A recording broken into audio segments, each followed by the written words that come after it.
we see some opening pressure across the board in all three major markets.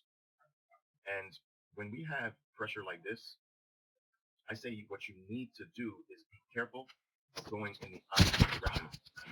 Gotta take your mic off, whoever that is, take your mic off. You gotta be careful of going in the opposite direction of this. Okay? So what that means is be very leery to go long. It's gotta be something so powerful, in your face, so unmistakably. Right? You guys follow what I'm saying?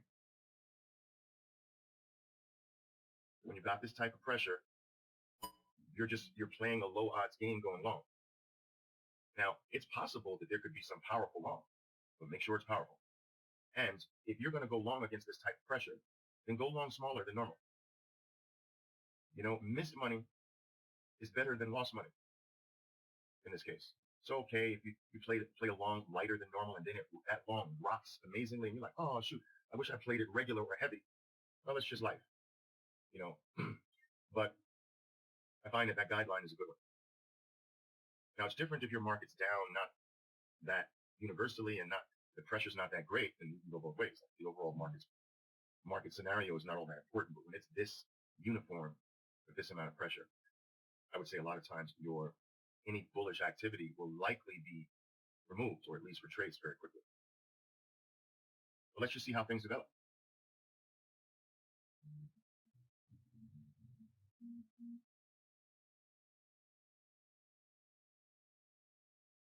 All right, let's get ready. About a minute.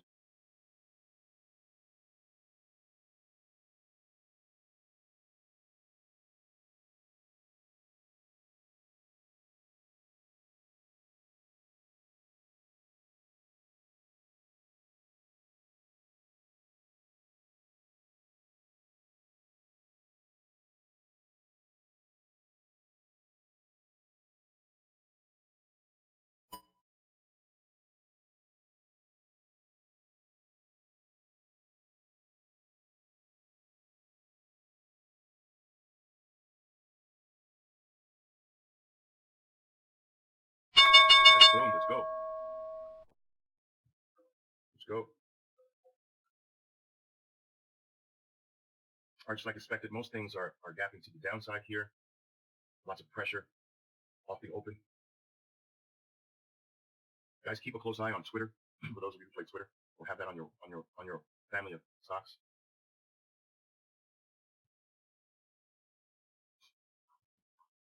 Don't be too anxious. Don't think like you're going to miss anything by not anticipating something. Apple, Microsoft showing some strength after their opening morning gaps. MU showing strength after opening morning gaps. Okay, this type of strength could change the overall market's view. When your leading stocks are when the stocks that are leading the market, Microsoft, Apple, things like that, are strong, it sort of relieves. It has the potential to relieve some things. So let's just see. Don't be overly anxious here.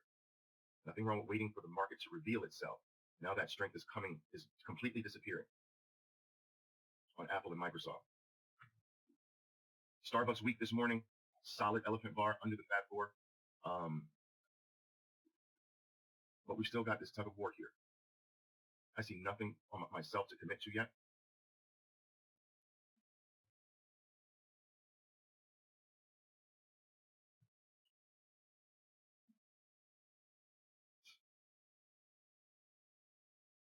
Let's not forget also that it's August. It's the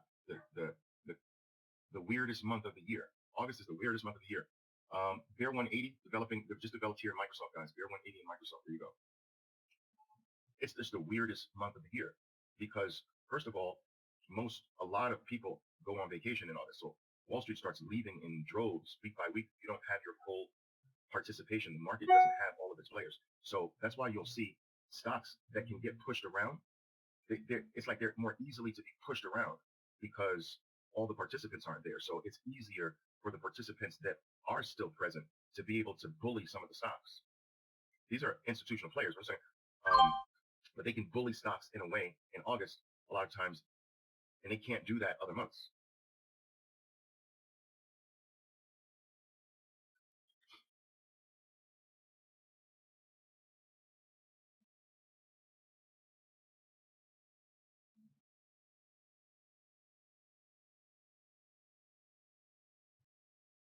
I used to get there were times I would get hurt in August, guys. I mean, take a bad blow in my trading, trying to make Facebook, making new lows, just trying to make things work, forcing things, you know.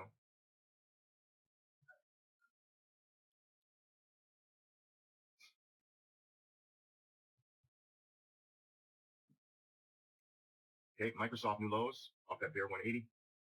Facebook new lows after the bottoming tail bar takeout. Twitter going for new lows. Okay, there's your Twitter.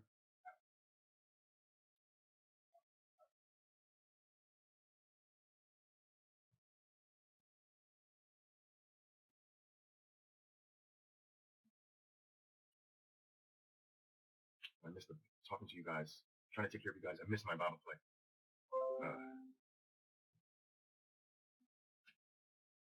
There's a few $1,000 right there. The sacrifice, guys, the sacrifice. Oh my God.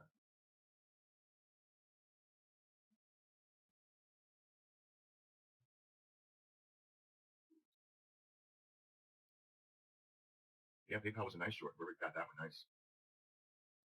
But so, like I was saying, in August you get a lot of salt, what I call salt and pepper. A lot of back and forth, but rocky back and forth, like at Twitter. Let me show you. Yeah, see, a lot of rocky back and forth there.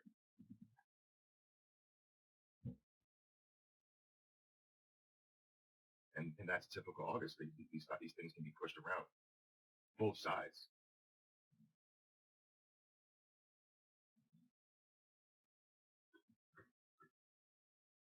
So there were times in my history where like August was my worst month. Like I would do analysis and it was just so clear. Look at this crazy thing. Just so clear that it was my worst performing month. And I started playing the month of August just more consciously. We're going many, many years back, mid 1990s we're talking, when I started that. Now, the rarity of this bear 180 immediately followed by a bull 180, guys, you can count this on how many times this will happen on one hand over years.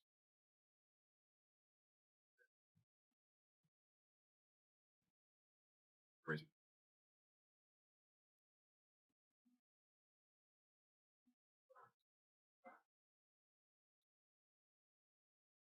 Oh, Ryan, I see that. Ryan's saying that QCOM knocked him out of the box here with this crazy move up. That's what I'm saying. This is just bullying the stock, and then it comes all the way back.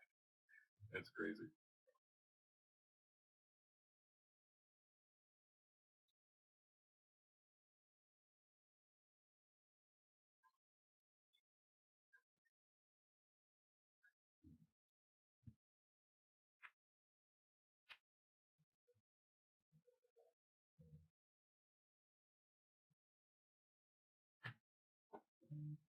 Love you too, Jan. Love you all.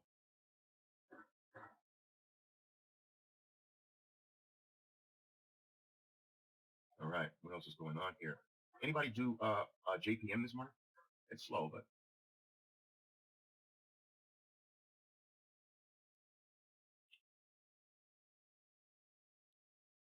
Claudio, okay. Tyler, okay. eBay. Someone's saying eBay is beautiful. Let me take a look. Yeah, it's fluid. It's steady.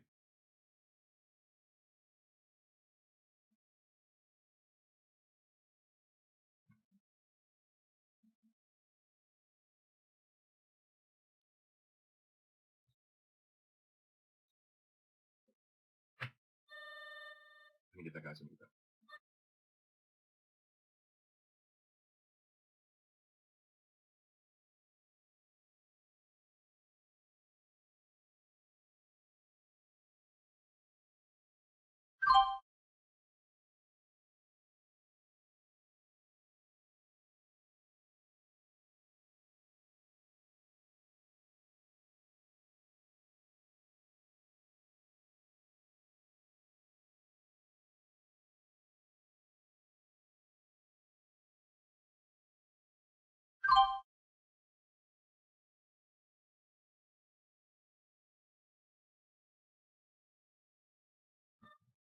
All right, and they're out of Twitter with break even. I think that's a good idea. Let me just take a look at this really. Yeah, guys. Look, you can't get stopped out here. Like we know that that's not smart, right? You just can't do it. But this craziness, if you can get your money back, step back on the sidelines, maybe. Yeah. Sometimes you get those opportunities. And am I missing a Baba play here again?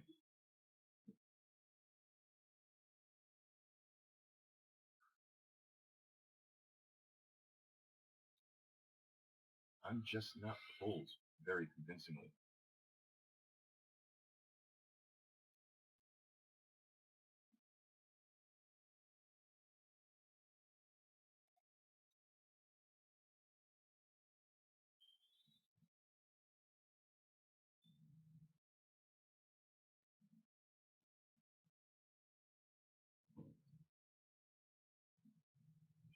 PayPal, nice. Nice PayPal. Beautiful.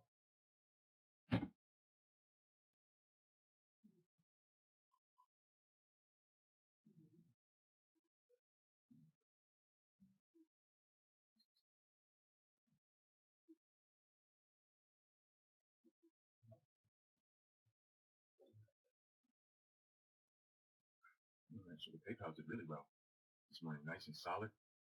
Nice. Nice.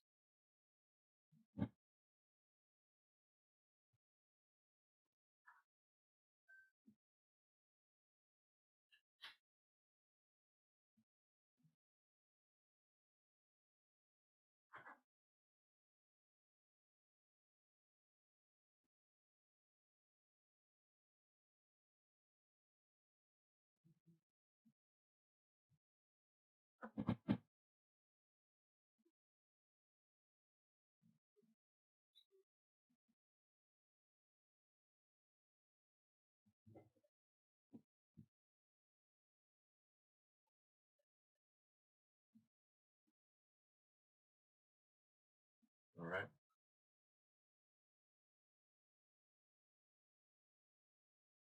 So here's typical August, guys, just to show you. Look at Twitter. That's August. Look at Starbucks. That's August. See, it's just a lot of back and forth.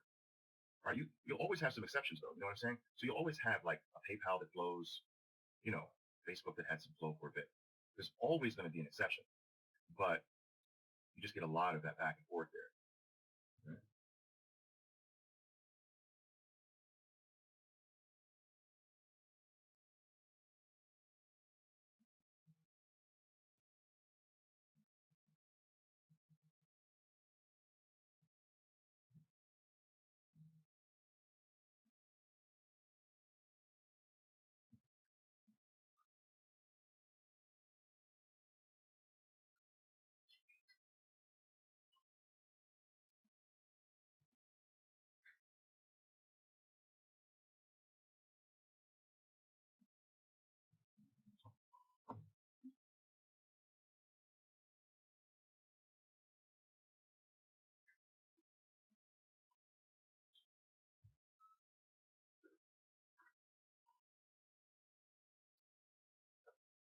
All right. You never go on holidays? Do I ever go on holidays? You mean from trading? I go on a lot of holidays. But are you asking me, do I like say, okay, for these 2 weeks, I'm not going to trade? Never. I've never done that in my entire life. Never. No, because think about it. Like, if you're on vacation with your family, all they have to do is give you 20 minutes, 30 minutes, right? You know, you guys go hit up breakfast. I'll be there in 20 minutes. It's not that hard, you know? Alexandra, what do you mean, why August? Give me a little bit more detail regarding your question. Why August what?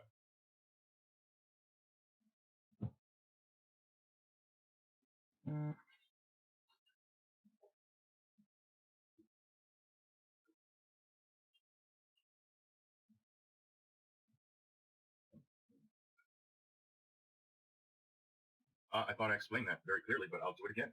It's simple. August is the biggest vacation month of the year, and that leads to lack. That leads to large amounts of traders not being present, which means that the market doesn't have its full participation. And as a result of, let's say, half the traders are gone. So now the market has fewer players, and those fewer players left can bully the market, can move it much more easily because it's not as trafficky. Half of the participants are there.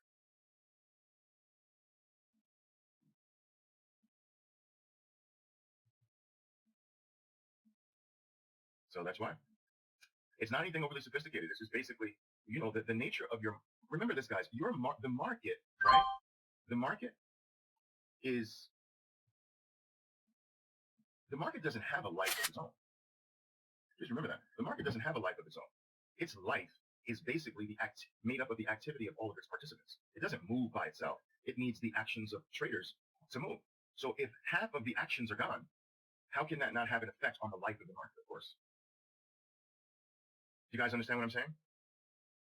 The actions are the market's fuel, and if it loses half of its fuel or half of its actions, its nature is going to be different than when it has everyone active. Its life is fuller. But all of this, this is, look, all of this, look at Microsoft. That's all August right there. And August, people who don't know this, August eats them alive. Look at, it used to give me a hard time. Look at this. All of this is August. Just this way, boom, this way, boom, this way, boom, this way, boom. August is happening to Facebook here. So, you just want to be aware of this. Now, the very best time of year for trading starts in September. You understand? So September through the end of the year is really nice, solid trading. It's my favorite time of the year for trading.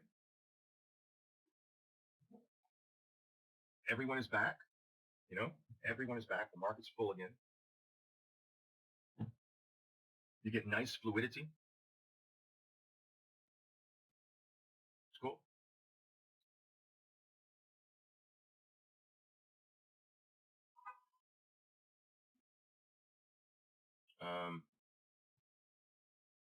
What else is going on here? Let's see.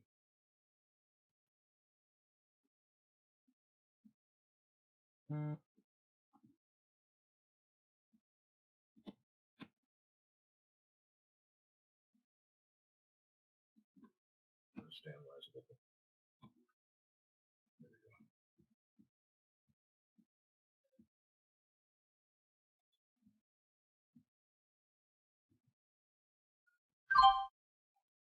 Anybody play Square today to the short side? Is that on anybody's list?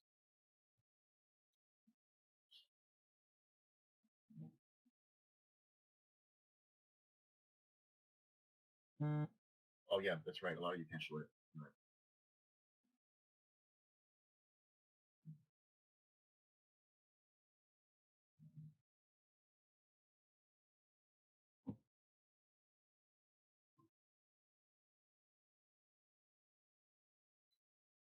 Nice, Andrew. What did you play, Andrew?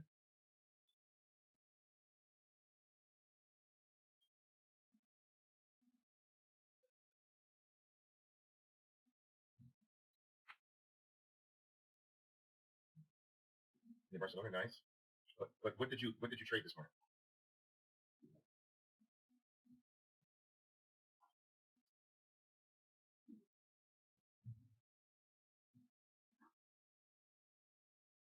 Oh, okay, cool.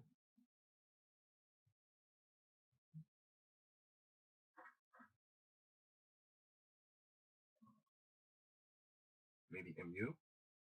For what? What is that to you? I'm curious. I want to see where your mindset is here. Alejandro.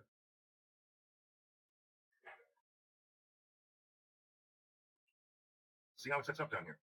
See how it sets up down here. You need an event. Remember, guys, listen. I was telling my group of traders in Pereira, Colombia on Friday that I was spending a good deal of time talking to them about this. That so many traders confuse location with tradable events. That you don't trade a location. That you trade an event at a location. So I would say to a trader, why did you buy that? Buy there. And they're like, but it was at the 200 period moving average. I'm like, is there a play called the 200 period moving average? No. You have to look for an event at or near the 200, not just buy because the stock is near the 200. So just be careful of that. Be careful because it's easy to slip into that mode where you confuse a tradable event with a location. You don't buy the 200 or sell the 200. You don't buy the 23 moving average or sell the 23 moving average. You buy and sell elephants. You buy and sell tails. You buy and sell 180s. You buy and sell events that may or may not occur at specific locations. And why is this not an orderly pullback, right? It looks pretty orderly to me.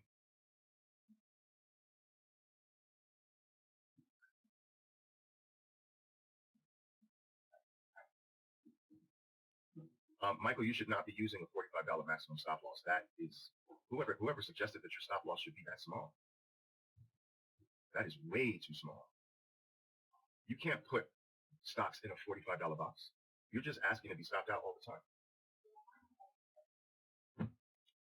Some of you think that trading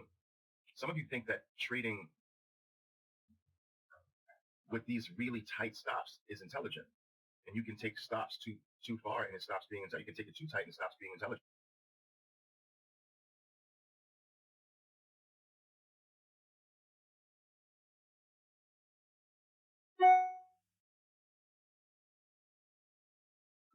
Guys, no stop losses.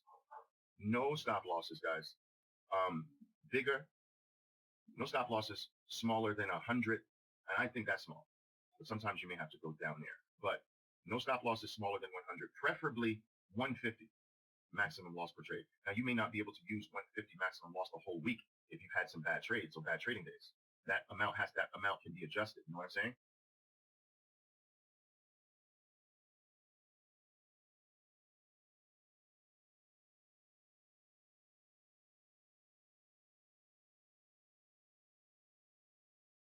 Yeah, I'd say especially Michael, off the 150 is good. I like 150. It can actually be higher, 175. I like 150. So think of it this way, guys. Think of it this way. Most people, let's say your stock's volatility range this represents your stock's volatility range, right? Now listen to me carefully. This is an important lesson. This graph that I just drew represents your stock's volatility range, and then your stop out box is this. Now, how ridiculous is that? How can you go to a stock with a volatility range like that with a little tiny stop out box? So now the volatility is too big for your tight little $45 stock, right? So you need for a volatility range like this stock, you would need your stop out box to be like that. So let's say $150, and your stock's volatility range is like 100. Now, your stock's and its volatility can't reach in most cases, it won't reach to stop you out. Short or long, short or long, short or long, short, it won't get there. So you got to take your $150 box and go down to a price level where a $150 stop will likely not get hit most of the time because you're dealing with volatility ranges that don't move $150. Do you understand this? Does this make sense?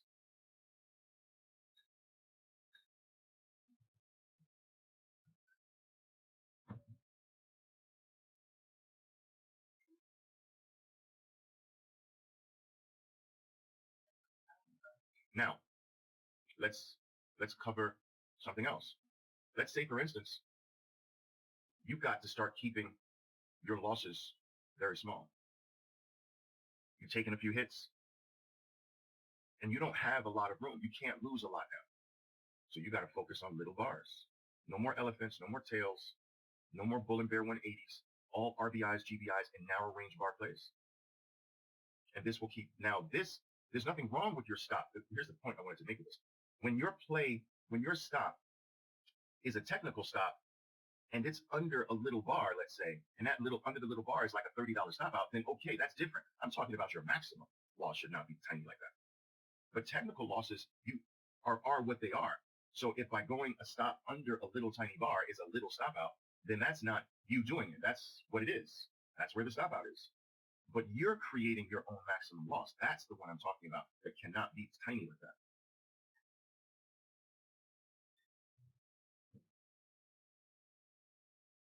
How does one know the stock's volatility rate? Well, let's do one.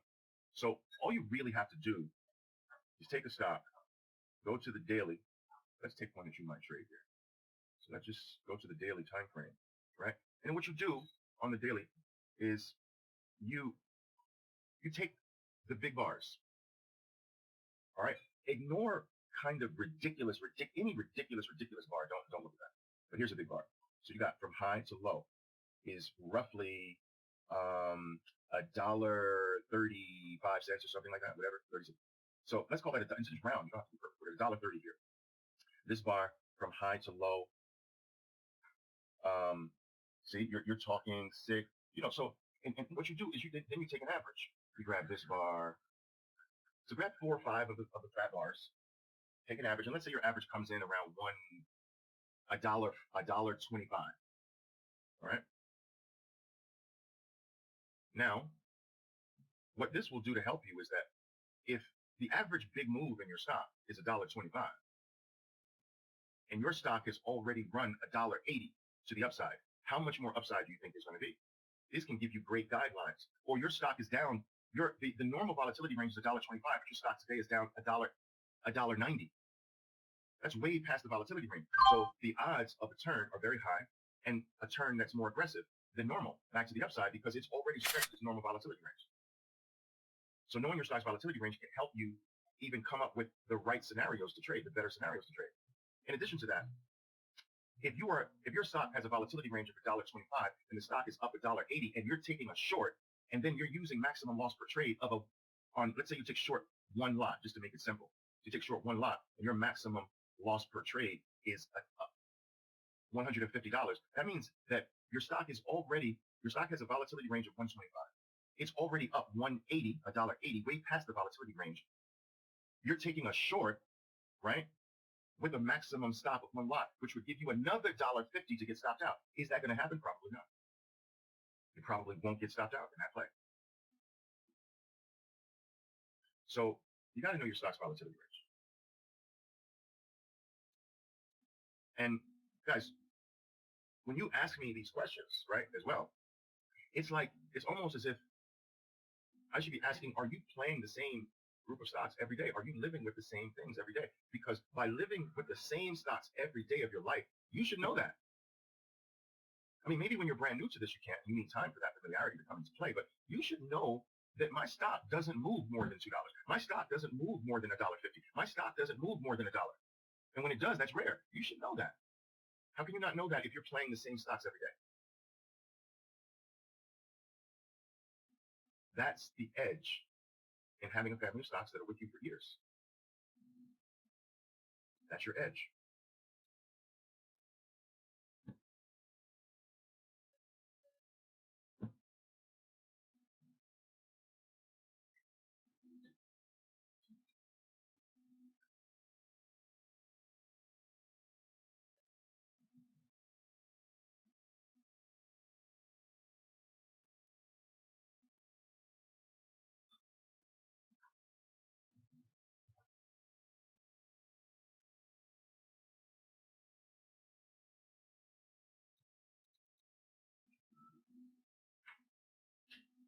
Look at Facebook, guys.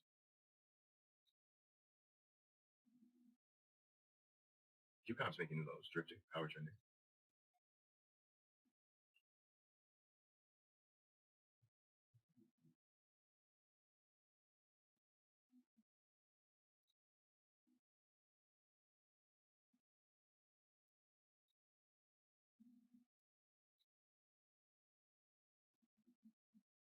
Well, good point. So Michael is saying, well, ads then become very risky.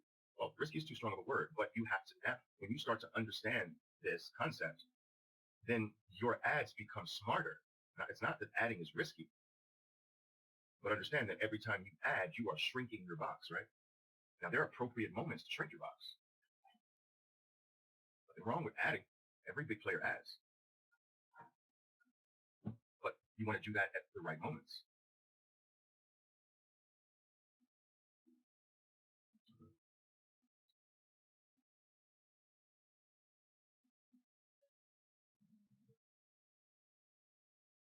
You got to be careful with that. Right? Ryan was asking, isn't my volatility box? No, Ryan was asking, it wasn't this drop at this point straight down and not a 45-degree angle. But like, how are you looking at your charts? All right. How are you looking at your charts? And how small is your boxes too? Like, so for instance, if you look at your charts like this, you get a different picture than if you look at your charts like that, right? So you can dramatically change how you feel or see the stock by how wide you have your charts, how scrunched up together you have your charts, you know? So be careful of that. What I call a non-orderly pullback is violence. Like, I see no violence in this. I mean, it kept going down. I mean, that's happens sometimes, but makes sense? No, there was no event to go long. You didn't get an event there. But this is where traders get in trouble. They start buying just because of location without the event. You need the event. You need the event. You understand? You need the event.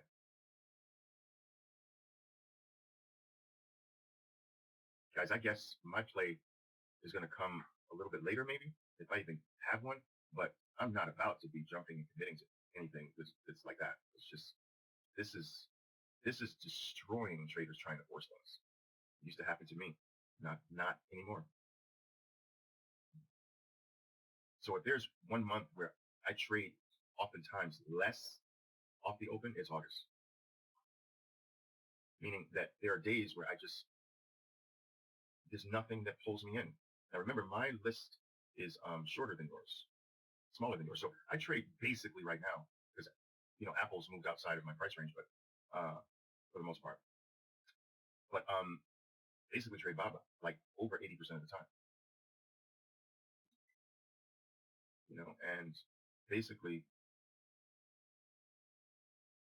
if I miss something in BABA while teaching you or whatever, then it's just not going to be a trade during those opening hours.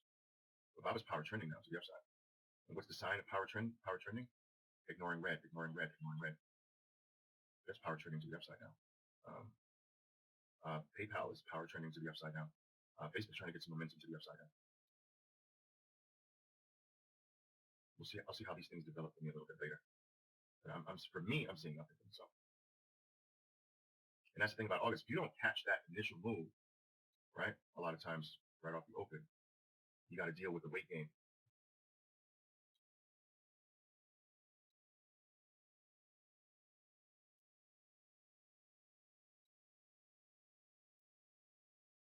Yeah, Nvidia's come back in. Absolutely nice. Come back into around the 150s. That was near 300 at one point.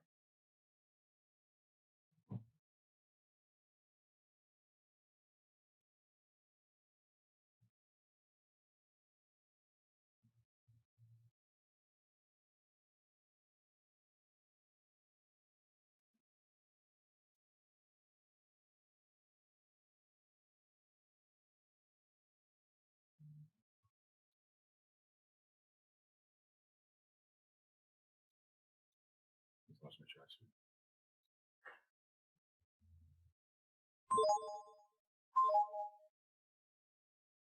Oh yes, guys, I thought I mentioned that to you before, but yeah, what I suggested in the month of August was because there's less flow, right? Because there's less flow, that what you do is you go to 2 pushes in the month of August instead of 3 pushes, right?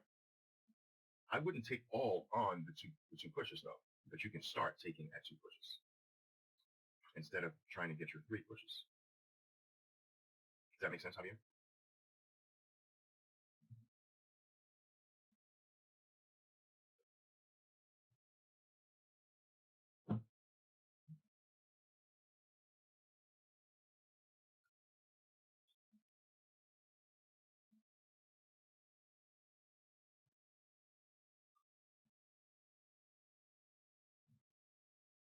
No, I wouldn't do 1 push. Don't shortchange yourself like that. 1 pushes, guys, don't cover your losses. You understand? On average, statistically. Not for you guys, it doesn't.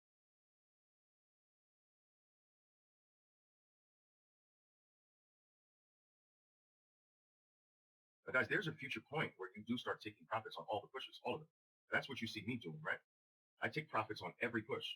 So I'm getting in and immediately a push is starting me out. One push is starting me, but that way. So you will start to go down in pushes. 3 push, 2 push, all the pushes.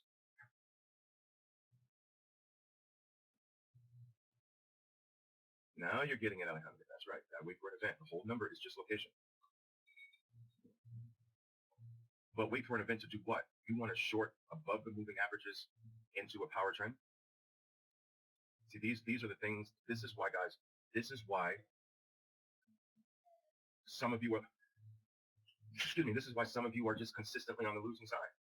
You know, you're too consistently breaking the key fundamental principles of proper market play, right? You have 2 positions, above the moving averages and below. Too many of you are shorting shorting against position too often. And here's trend. Trend is up. Now you're playing against the trend, right? So you want to fight the position and fight the trend. So you got double odds against you. All right. And while you will always be able to show me an exception, I'm talking about the 80%. This 80% of the time is a losing trade on the short side. 80% of the time you will lose money fighting position and fighting trend. So look, this is going to keep you out of a lot of trouble.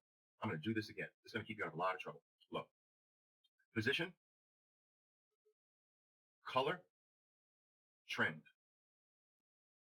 Now, let's take this idea of Pepsi as a short. You do not have position supporting your short, so that's an X. You do not have trend supporting your short, that's an X. And the most dominant color is green, so you don't have color. But what do you think the odds of that making you money? See, 1 X is fine, 2 X's is a no, 3 X's, that's just plain stupid. All right, so think of this: 1 X is okay. That's an okay trade. You got 2 check marks. 2 X's is a no trade. 3 X's, you better not ever dare. Now, with some of my advanced traders, I take this. 1 X is good to take. All right, all checks, aggressive trade. 1 X, normal trade. Okay, 2 X only for my advanced traders. If you take a 2X trade, it better be a scalp. You better be going for something really quick. And 3, you're just a novice. If you're taking trades for 3 X's, you're just still a big novice. Now, again, don't show me exceptions. I'm not interested in exceptions to this. Oliver, what about this one? No, what about the 80% of the time you're going to lose money? Don't show me the 20% of the time it's an exception. You guys understand this?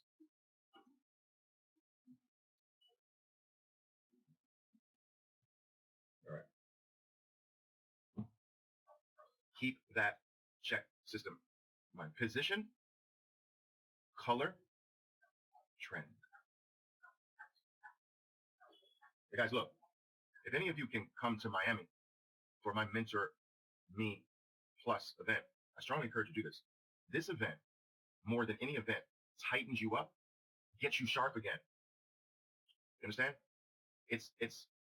We delve into all the principles again, and then we trade together. Going into detail, it's a restart, it's a refresh, it's a reset for so many traders. So if you can do that, be there.